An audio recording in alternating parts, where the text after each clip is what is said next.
So we were just talking about how, how could we have possibly known that 40 years later this would be happening. And it's really beautiful too because there wasn't social media back then, so the only thing that I knew that it was, doing the show was doing well was because we kept getting picked up for more episodes, and I kept getting invited back to Wallybur Studios.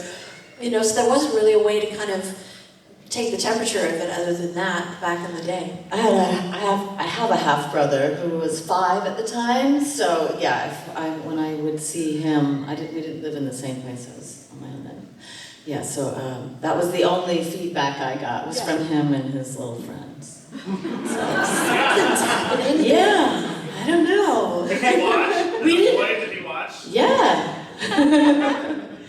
I mean, I know for myself, I knew it was a cartoon and I knew it was on television, but there was some sort of disconnect with my 18-year-old self that our voices were being beamed out into millions of television sets and little kids were sitting there watching and fully engaged, and it's weird. It's like there was some sort of disconnect with me with that. Do you feel the same way?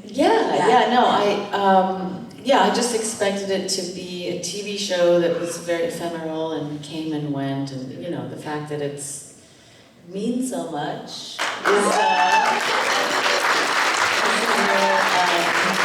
it's an honor. It's very humbling. I'm very grateful.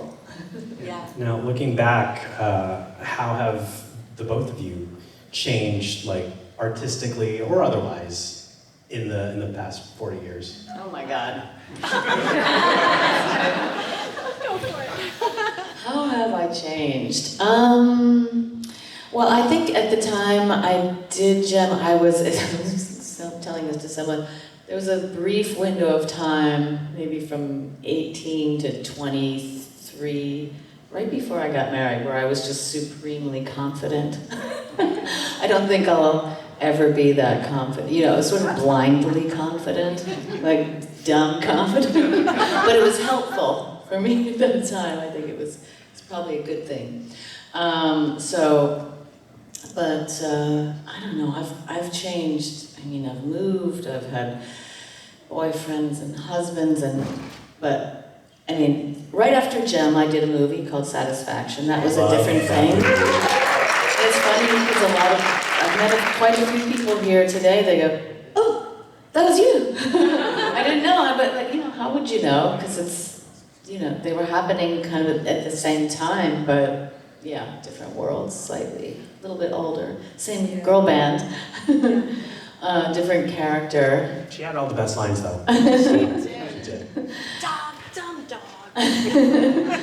And then I moved to England and was in like an indie band for years, and then I don't know. It was a long journey. I feel like I've had 2 successes and then failures in it. Like I've had a success, thought money would last me forever, blown it all, and that happened twice to me. So now I'm very grateful for.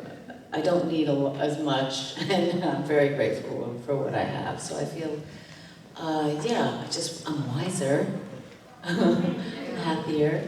And musically, I work with my husband, Dean, and we do music together as a band and as a duo. Did 1 solo album. It took me 52 years to do that.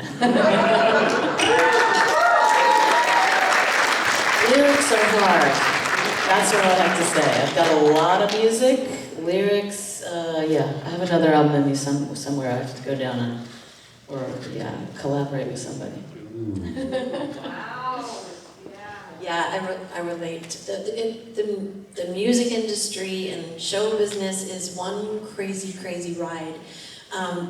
The beautiful part in it is that, you never know where your good is going to take you. I never imagined that I would audition one day for a voiceover. It wasn't even on my radar to be doing voiceover. So for that arc to happen in my little showbiz life, because I've been in the business since I was 8. I made a record when I was 8.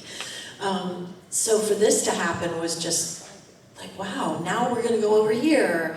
And then that's kind of what it's like. It's like, I got to, I moved to Texas because there was a Pink Floyd tribute band, and it's the longest running Pink Floyd tribute act in America. They're called Bricks in the Wall. And I was invited to audition, and I was just like, freaking love Pink Floyd, you know, I'd love to be a crazy diamond. And so I got the gig, and we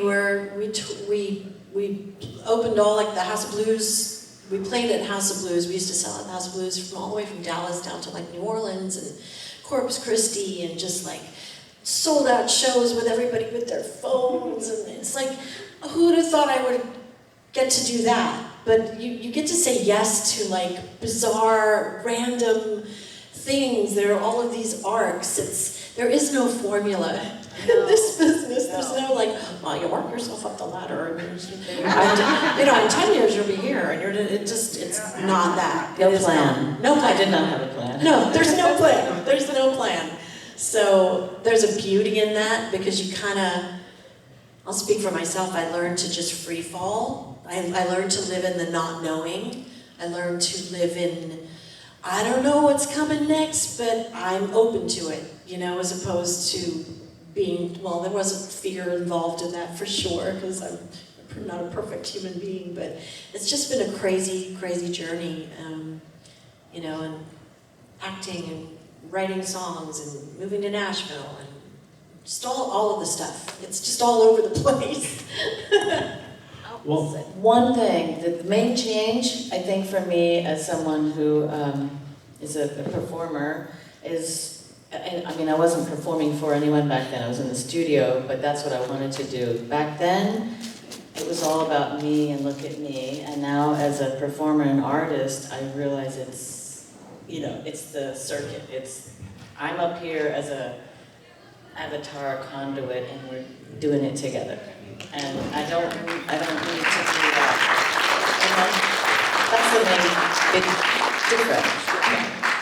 I really relate to that too. There was the era of chasing the record deal, and please see me, and how good do I have to be, how talented do I have to be for you to see me, and just the stress and the insanity of that, and then like lying about my age since I was 8. Like, yeah, when I was 8, it was cuter to be 7. When I was 12, I was telling people I was 18 so that I could audition for. It was insane. And then I remember actually being in LA one time where there was a pretty big project and Sony Music was involved, but I had to be like under 30, and I was like almost 40. And so my mom and I sat and we aged myself backwards a decade. They're like, what was your favorite band growing up? And I was like, NSYNC and Britney Spears. I did like 8, you know, and it's been so beautiful with Jem, because finally I was just like, I'm waving the white flag. I don't care anymore. I'm going where the love is. Yeah. You know, it's a lot of insane. It's insanity, and I think it's sometimes because you love what you do, it's hard to find yourself again and all of that, and it takes years to like figure that out, and here we are. I want to say, I loved doing Jem, and it was so fun working with Anne and doing these, and I just had a joy in doing it. And then, but after I met the shitty ex-husband that I met, so I just wanted, for anyone who didn't hear that, like I had this, I was hiding Jem for a while because I thought it was, you know, based on some idiot, thought it wasn't cool, and that, you know, if I was going to be in an indie band, I shouldn't talk about it. So that's a big, you know, I did carry that for maybe like 8 years or 10 years, and that's completely gone. Yeah. Is cool. It's funny how like you guys, this beautiful experience that is Jem and all the fans have gifted us in more ways than you can even realize. I mean, to kind of come full circle back to back to what Jems stood for anyway, which is being authentic, being your true self, and how you can get lost in the craziness of show business, like we just spoke about, and then coming full circle because of Jem, like, it's so cool, you know, because I didn't tell people for a while too, because I was like, they're gonna do the math, and they're gonna figure out that I am too old to be on, not Star Search, American Idol. Like, you're aged out when you're 28, it's so insane. But yeah, I kept it quiet too, because I was like, I want to do what I love for a living, and then you just get to the point where you're like, I want to go where the love is, which is where you guys are, and beyond. So, you guys are talking. So now we're at the 40th anniversary, and what have you two all been doing to promote this special occasion? Well, most of us been recording some new music. Well, I mean, much to my surprise, and I was so pleased that I guess last January, December or January, I got a DM from Marie Navarro, who said she's from Hasbro, and I was like, I didn't believe it at first. She was like, let's have a meeting. I was like, okay. And then it was real. They want to re-record Gem songs. I did ask why not release the original songs, and there's contractual, they don't have the contracts for singers, so re-recording was the way to go, the only way to get that out there. And Marie has been just so pro-fan, pro-JemCon. That's why Glitter and Gold was released during JemCon.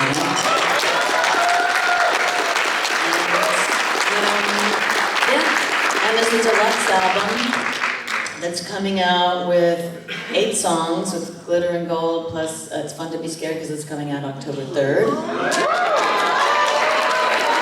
And a remix of Glitter and Gold. And the instrumental versions of all the songs, so you can do your karaoke. I think those are out digitally, most of them anyway. Well, speaking of the album, so you got to work with all these new producers. Yes. Rachel K. Collier. She's from Wales. Yeah. Dressage, and my personal favorite, Skylar Coco. Yes. I thought they're all great, but Skylar, like, her versions really got me, yeah. And I've mentioned this to you personally, but like, she does have a thing for melodies. Like, I can't describe it. I'm not a musician, but yeah. Yeah. And so, what is so what was the recording process like?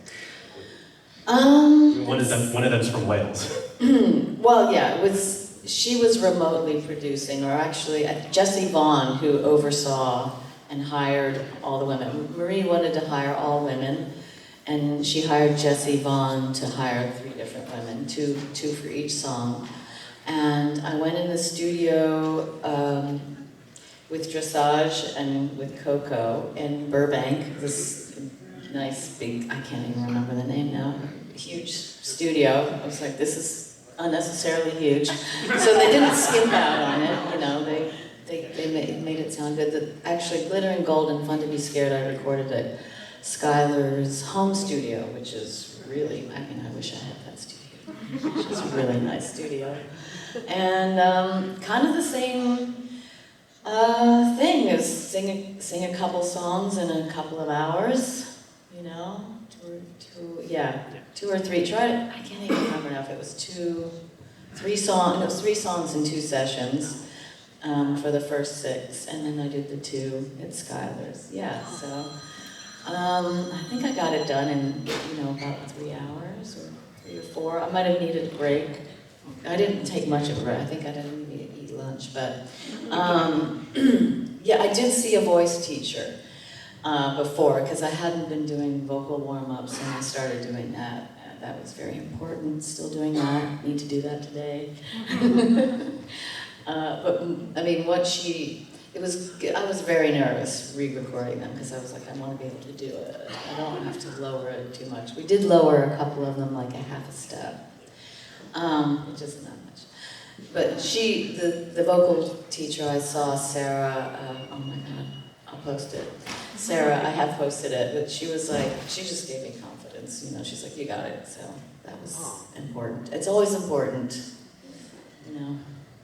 Love that. So jumping off of like the Hasbro did like spend a lot for this, like really went all out for. Well, I mean, a lot, meaning like they didn't skip. I don't know if they spent a lot. I mean, it's not unfortunate. Went all out was what I meant. I got a flat fee. It was not crazy, but I'm happy to be working. It's a new department at Hasbro. It's only been there. Her music department's been there since 2023. So, and she and the whole team are big Jem fans. They're all younger, you know, they're whatever 40s, and she just looks even younger than us. Maybe she's 40. I can't tell how old people are. Well, we're holograms. But she's just been waiting. They've been waiting for to get the go-ahead for the budget, so that's why it's happening now. And yeah. So yeah. I'm so psyched they did vinyl. I was so excited that they did vinyl. Yeah, it's all right. So good. So yeah, with the vinyl, with the new reimagined tracks, with the dolls from the Loyal Subjects, and all the merch from Loungefly, how does it feel seeing all this like new reignited love for a franchise from 1985? I mean, I would say it's like the beginning, but it's more because we're involved. It's, you know, we're, like it's not doing it into the void. It's like it's not like, before I felt like I was like an Instagram live, you know, where except you're putting it out there and you don't know what's coming back. You know. Yeah. I just can't, I mean, there's Little Miss Pink Hair and Synergy and Jerk sitting on the table right now, new and beautiful and gorgeous, and I'm just, like, I'm so tickled. I just can't even believe it, and it's so beautifully done, and I've just gotten to be all over the place this year, telling everybody about JemCon. Thank you, Rachel, for the invitations, because I tell so many people that when we finally were like, let's do the flyers so we can give people invitations to JemCon, but just the joy in people's faces bringing the Jem dolls up to me out on the road at different appearances is just, I mean, I can't put a price on it. It is the sweetest thing. It's so I'm sweet. very excited for you guys because you're happy and excited about it. So that's what I was hoping. You know, I was a little nervous re-recording, like, are they gonna hate it? Oh. Are they? No, I didn't think you would, but there's always that fear, like, is it, you know? But yeah, That's just a normal artist fear for us, I think. Yeah. You know, because you really get to put your. But yeah, mostly I was excited because I know you wanted it to hear it. So I'm glad. For it's like out. decades. Yeah. Yeah.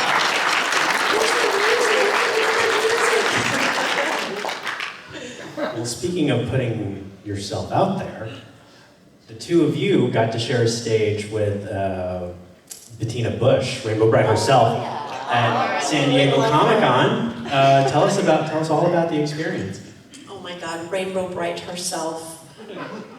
She is such a lovely human being. I have Bettina Bush. We were all at San Diego Comic-Con together for the Loyal Subjects, with the Loyal Subjects. And it was such an amazing invitation. And we got to, I'm sure you guys have seen it now, Garth. Where are you, Garth? So Britta reached out to Garth about doing a remix that we could possibly all kind of sing at and you killed it. You really did. Someone brought up, I think it was Ben, or you said mashup. I said mashup. Or you said, one of us said, and we both went mashup, Garth. And they were like, can you make that happen? And Bruce was like, I'll email him right now. That's gonna happen. Yeah, and that was hilarious and beautiful, and People were crying. They were crying, and we were trying to like get them, you know, but everybody was on their phones. They were like, Just like a sea of phones. It was funny. Yeah. But I have a weird story with Bettina because I had just done a show with her. Yeah, it was so random.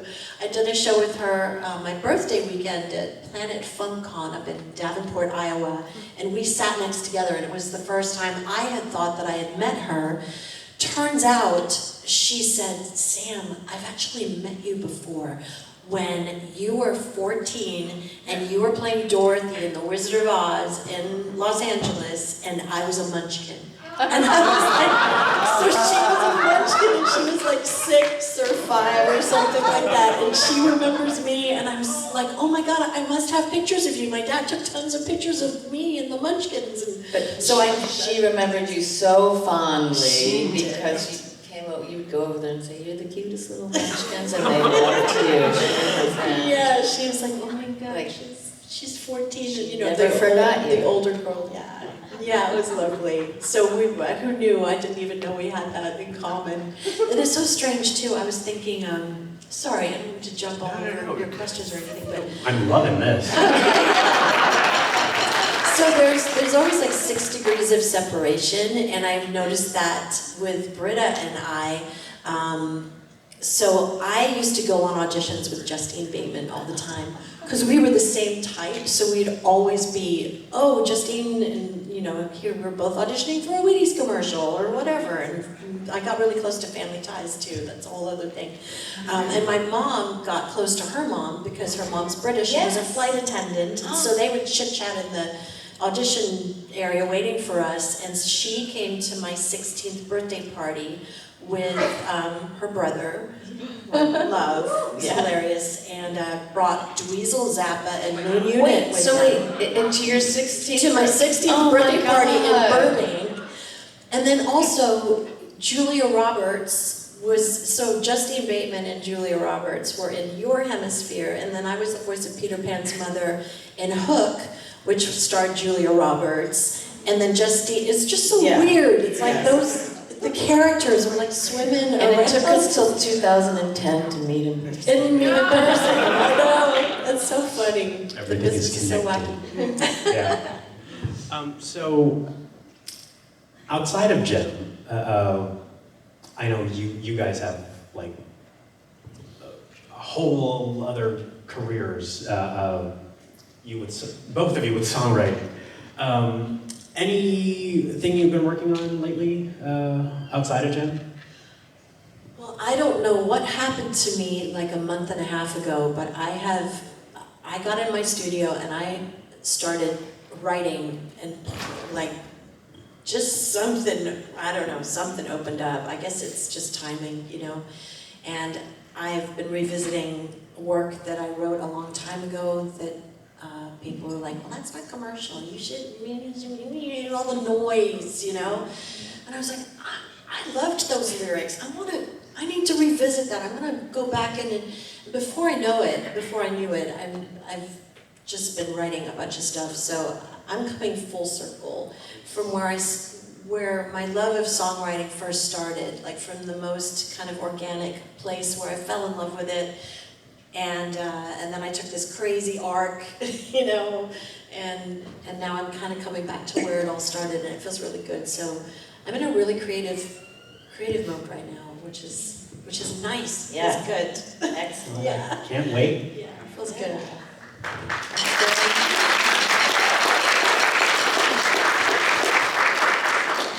I don't know, I've been on tour, so I've got tour brain. I'm not sure what's coming next. I don't know what's coming next, and that's usually what's happening. But I have a bunch of stuff I've been, you know, half finished things from. So I'm gonna go down the rabbit hole eventually next year sometime. I have some time. I'll find the time. You also recently released that the music video, the Psycho, Oh, yeah. the Psycho inspired music video.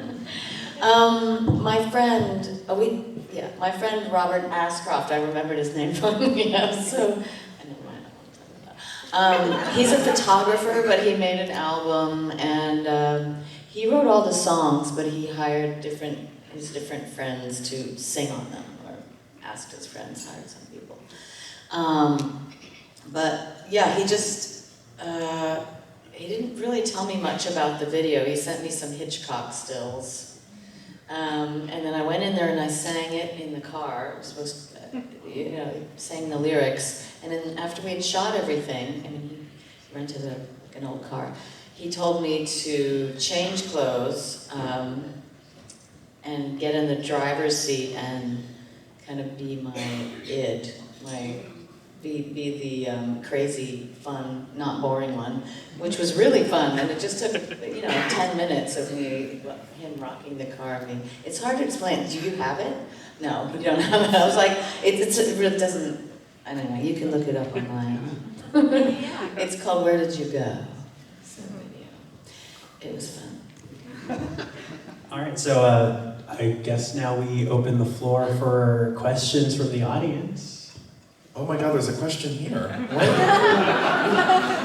So our next panel will have Christy and Barbara Ann Duffy on it, but she sent over some files, Samantha, I thought you might be interested in hearing auditions of you, for not just Jerica, but also as a couple other characters. Would you want to hear those? Crazy. So let me preface before we do. I remember how it all began. I remember not really knowing if I did a good job. Like, sometimes you feel like, oh my God, I think I nailed it. And other times you're like, oh no, that was really bad. And and then Jem, I was like, I could not read it at all. So I'm really interested to hear. I Kind know, of I scared. am too. I think it's for the rest of us. It's probably the first time. How did you even get it? Barbara Ann Duffy, who is here today, first time attendee. Where are you, Barbara? There she Oh is. my gosh. We'll talk about it in the next session, but I thought while we're here in this session, we should just play some of this for you. That's crazy. Okay. If you're, what should we do first? 18-year-old self.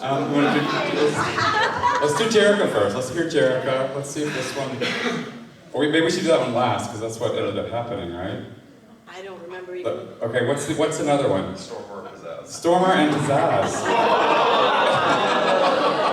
They usually send you out more to your type, so I'm really surprised that I auditioned for Stormer. Well, maybe Stormer. Let's do Pizzazz first. Let's see what Pizzazz sounds like. What could have been?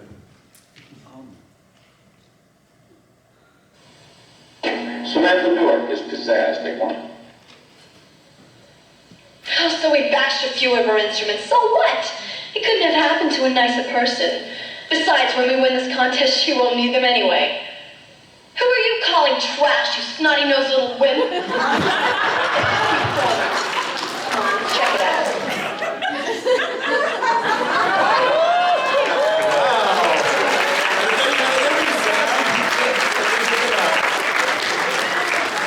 Miss Patricia.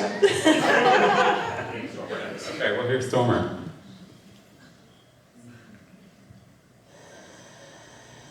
Samantha Newark is Stormer. Take one. Wow, look at that house. And look at all this stuff. Nobody's gonna live there until we win it. Unless we do too. After all, we're the best, and nobody puts us down. Right? Samantha Newark as Stormer. What do you think about it, Sam? I think it works. Yeah, Stormer. The nice misfit. Yeah. Okay, now let's listen to the Jerica Saying that with the wrong crowd. really quick.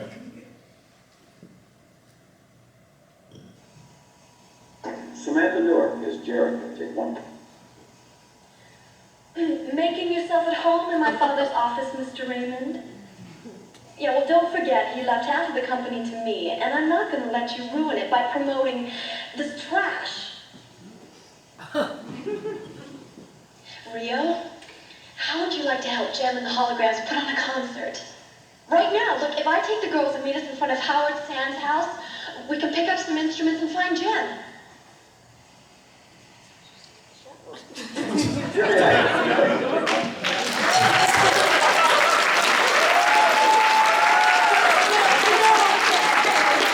Wow, that's really crazy.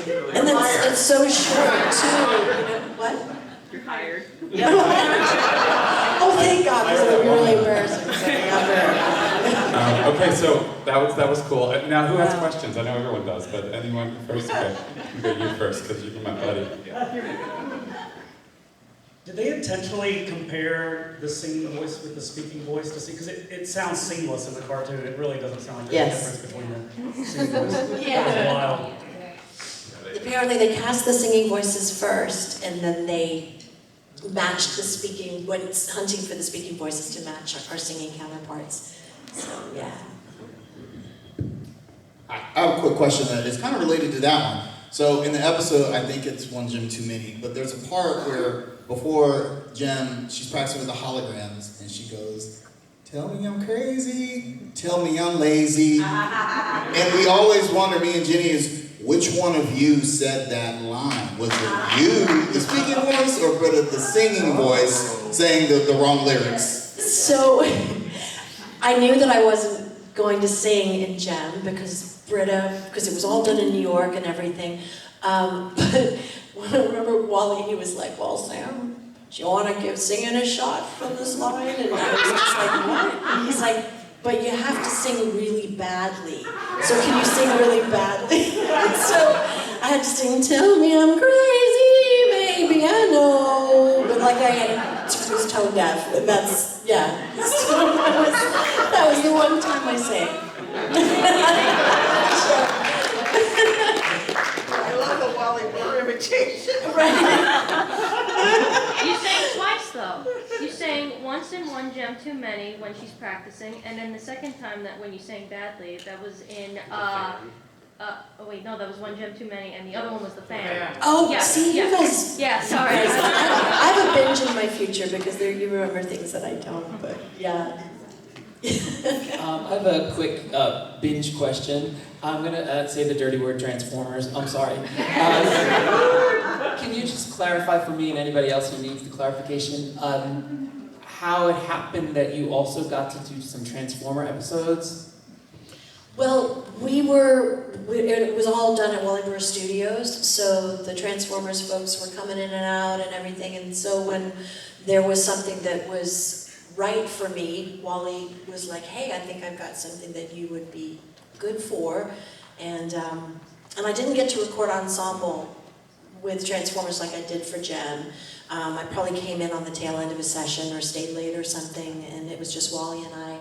But yeah, and that's how Sue Blue and Jack Angel, and so there were a few of us that got to jump onto the Transformers train. But I remember when he asked me, I was like, "Is that robot cartoon?" Like that boy cartoon, that robot cartoon. We have a question over here. Hi, I have a question for Britta because you were talking about the lyrics on your solo album and how the writing process and everything. Out of the songs that you personally wrote, which was your favorite that you wrote? Ooh, my favorite lyrics? Out of the ones that you wrote. "Do It Last." Yes! I love that song. Yes. I think that's my favorite Dreamy song. Yeah, but the lyrics are kind of, they're a little sassy. So yeah, that's Okay. Richard has a question. I have sort of like a voice/character question for both of you. So when you were doing Jem and Jerica, were you consciously changing your voice from one to the other? And then for Britta, when you were singing, were you going in, as someone may do in like musical theater, and say like, "I'm singing in the character of Jem"? Or were you just sort of going in and doing like, "This is how I would sing pop if I were a pop star"? For both of you?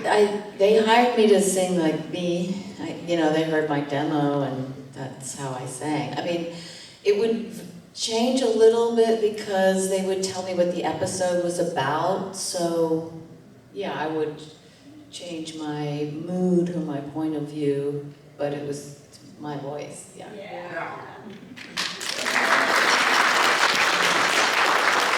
And then for the difference between Jerica and Jem speaking? Well, I mean, she is the same person, so it was just written so well, and Jerica was more, I always found, was a little more stressed out. She was, just chop wood, carry water, we gotta do this, we gotta do, just that way. And then Jem had the more of the swagger and the thing. But I remember Wally Burr was so essential in creating this world, and just kept, I did that to myself. Yeah, Wally really helped with that, but I mean, there wasn't really, you had to suspend your disbelief, basically, but because it was very similar, but the dialogue, Jem gets to walk on stage and like, hi, I'm Jem, and we're the holograms, and, Jerica's like, Eric. Question back here. You've both done singing and acting. Is either one a preference for your favorite creative outlet? Music, yeah, singing is my first love, and I mean, acting is great. I loved the little I've done, but it's terrifying, and that's one of the things I love about it. I mean, so is performing, and that's another, because I was a very shy kid. Nobody would ever thought I would get up on a stage, So the appeal, I think, is that vulnerability, and that's in both performing and singing and acting, in a live situation anyway. But acting is like, you're so dependent on so many things outside of your control that as a career and in a business, it's sort of torturous. What about you, Sam? Yeah, I relate to that. I mean, I was this 7-year-old watching a child performer having a complete meltdown going, oh my God, I need to do that for the rest of my life. I mean, it hit me so hard when I was 7 years old, and a year later I was performing on that same stage, singing. Like, how did that even happen? But it was just this thing that has been in me, and I was shy too, it was weird. But maybe I wasn't too shy, because I kind of remember being shy, but when it came to singing, I used to make my friends at recess sit in a circle, and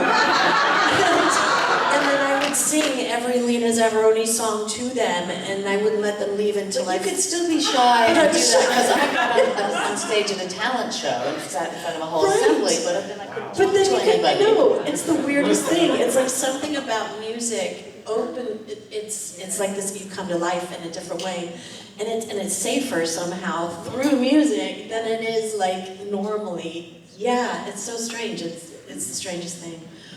But I was always freaked out with on camera. I tried, got really close to a bunch of things, but I think I was way too self-conscious. And then when I would get in the booth to do voiceovers, it was like, oh my God, nobody's looking at me. And I feel all the stuff and the things, and I love what I'm reading, and then I can come to life in this way where it's not like what I look like and how much I weigh and where I have to stand on my mark and the lighting, and then just like that never resonated with me at all. It freaked me out, to be completely honest. So, but the voiceovers I really love, but it's music for me too. We have 3 questions at this table, so first one. So in 2020, I ran across a song that you guys collaborated on, What You Got, and it was such dark times that when I heard it, I was like, this is you, Jem. I got super excited, and I just kept sharing it like, how are you guys not finding this? This is such a great song. How did that come to be? Desmond Meeks, he reached out to us, gosh, I don't know, I can't even remember did he reach out to you? I think he reached out to me first, Yeah. and then, because he was like, do you have Britta's contact information? Because he wanted us both to sing on it. Yeah. And I sang in Nashville, in Patricia Pizzazz, her husband had a home studio, so I was in Pizzaz's house recording my vocals for that, and then you flew yours in from, you were in New York? I was in LA. You were in LA? I was already I think, and Desmond was in LA, so that was easy. I just went to a little, I can't even remember, some little studio with him for a couple of hours. Yeah, and he put it all together. That was fun. I need to find that one. Okay, Raina, you have a question. Hey guys. Hi, Raina. I want to give you such great thanks for being some of the kindest and most generous people I've ever known. We got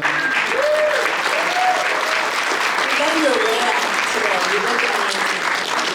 Yeah, and including last year collaborating with me to do like an intro for my song ranking video, and so many other ways. And I'd love to ask, what are some from the recording process of Jem, anecdotes with the folks recording around you, and help Samantha, fellow actors, and with Britta,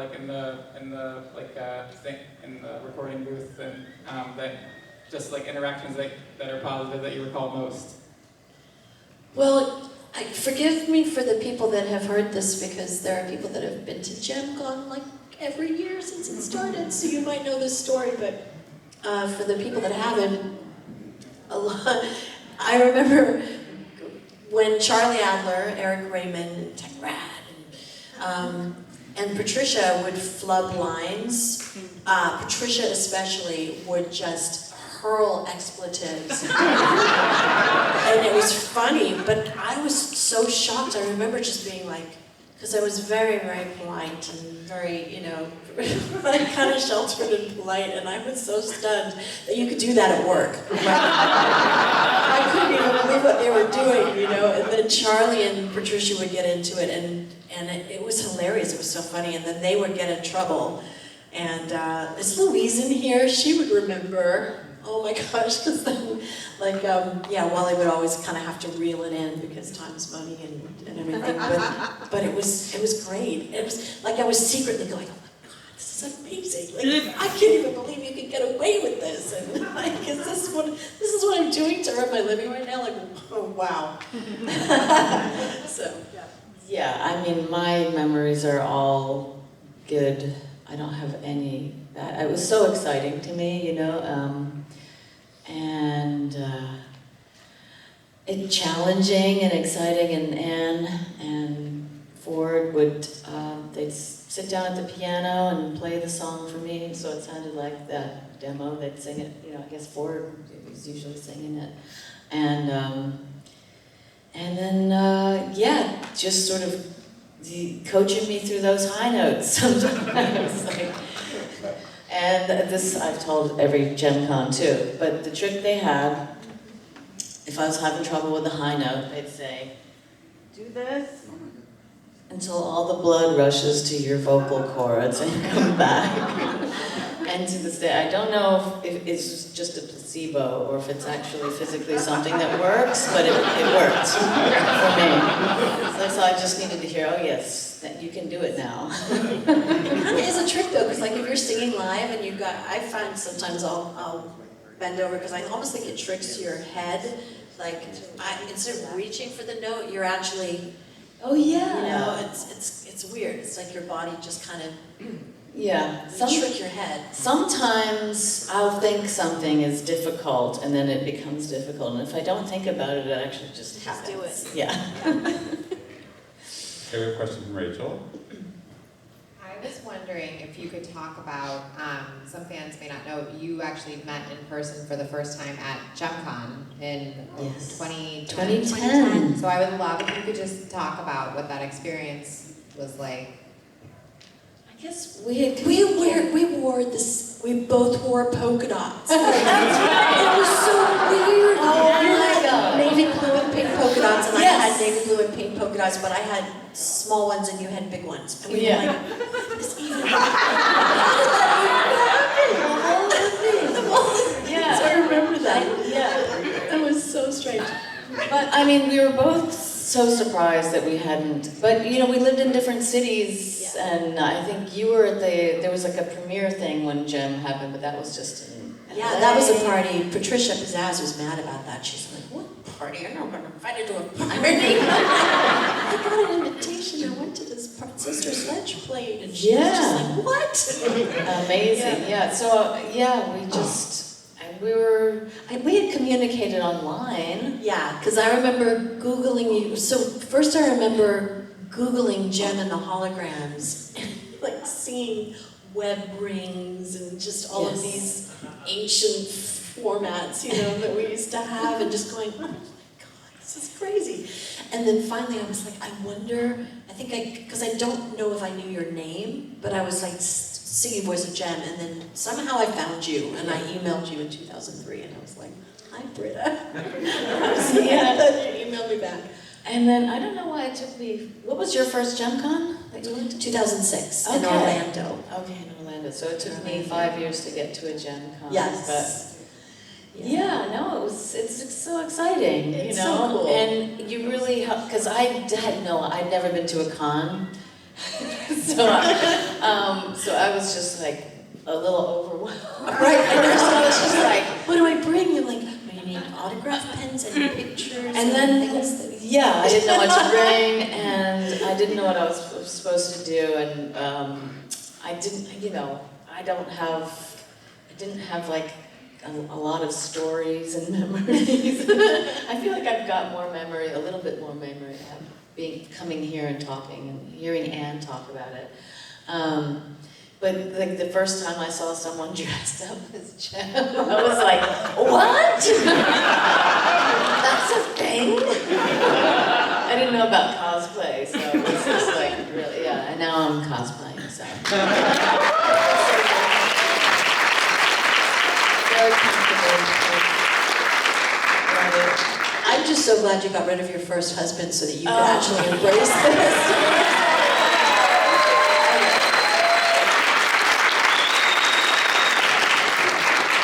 Okay, there's time for one more question. I'm going to cut guillotine sign. So, Jacques, you get the last question.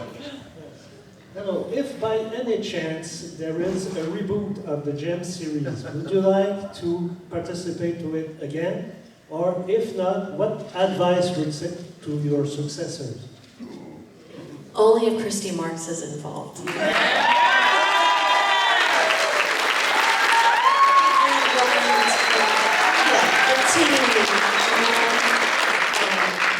Yeah, my advice to anyone is, no, you're saying if we didn't do it, no, I would do it if Christy was doing it. Yeah, it would be Jem without you. It wouldn't be Jem without you. It just wouldn't.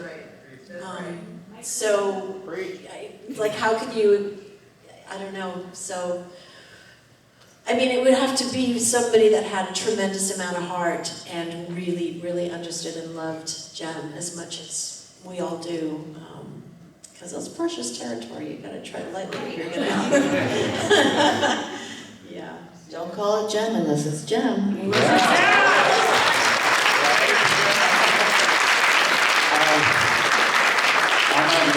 Luigi, I don't know if you talked about this, I've been running around, but what are you vending? What are you selling out there? Oh. Yeah. Physical media. VHS So retro, tapes. yeah. VHS tapes, laser discs, and some DVDs. Yeah. Awesome. And I know that we're not fans of the 2015 movie, but we do have 3 stars of the movie here today, which is Christy Marks, Britta, and Sam. Just point that out for everyone. And so we'll go off later. We're going to reset for the panel. Luigi, you did such a great job. Give it up for our 2 Jems. Never too many Jems. We want to see Jems. Thank you so much. Thank you, everyone.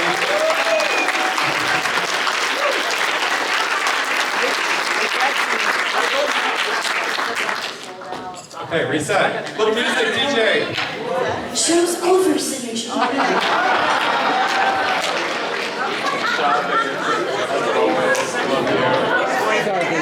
Did you get a picture with them? Yeah, we need to pick that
got it.